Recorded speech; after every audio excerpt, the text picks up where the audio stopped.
Class 11 স্থিতিবিজ্ঞান অধ্যায়ের একটি MCQ. M, M, 2m ও 2m ভরের চারটি কণা এ বাহু বিশিষ্ট একটি বর্গক্ষেত্রে চারটি শীর্ষবিন্দুতে রাখা আছে চিত্রানুযায়ী। ভরকেন্দ্র xy এর স্থানাঙ্ক হবে option a/2 2a, option B a/2, a, option C a/2, 2a/3, option D a/3। ধরি এ বাহু বিশিষ্ট বর্গক্ষেত্রটির হলো OABC, যার ও বিন্দুতে m ভর, এ বিন্দুতে m ভর, বি বিন্দুতে 2m ভর এবং সি বিন্দুতে 2m ভর রাখা আছে।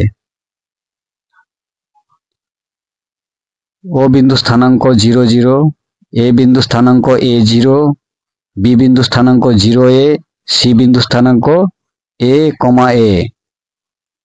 ভরকেন্দ্রের স্থানাঙ্ক xy হলে x সমান লেখা যাবে m1 x1 plus m2 x2 plus m3 x3 plus m4 x4 by m1 plus m2 plus m3 plus m4। m1 এর পরিবর্তে m, x1 এর পরিবর্তে 0, m2 এর পরিবর্তে m, x2 এর পরিবর্তে a, m3 এর পরিবর্তে 2m এবং x3 এর পরিবর্তে 0, m4 এর পরিবর্তে 2m, x4 এর পরিবর্তে a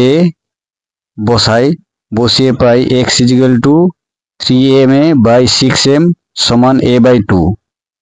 আবার y সমান লেখা যাবে m1 y1 plus m2 y2 plus m3 y3 plus m4 y4।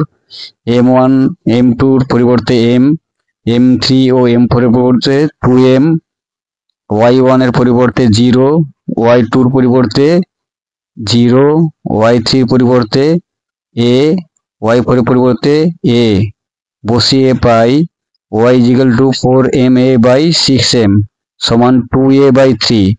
সুতরাং ভরকেন্দ্রের স্থানাঙ্ক হবে a/2, 2a/3। সঠিক উত্তরটি হবে অপশান সি।